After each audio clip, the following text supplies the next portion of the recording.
Handak pangthok-khiba Sangai Festival da saruk yakhiba sumang leela ki association amadi atei performers singda aina thingkhraba lalhou loop manga G5 na pirak-khiba threat ka mari leinana Manipur police na Imphal East, Imphal West, Thongwan, Bishnupur amadi Kaksing district da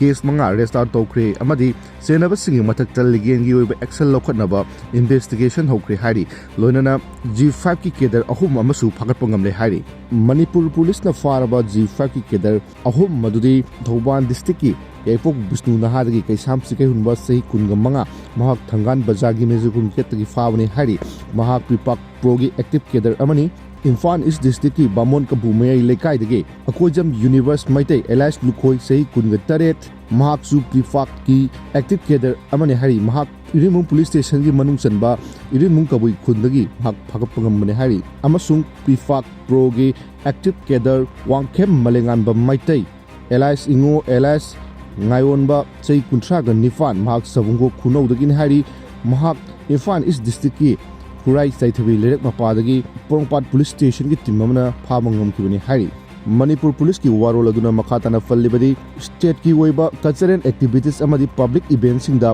intermediate amadi disturb tawba singi mathakta akanba action lokhatnabagi damakta sem sare haina phongdoragli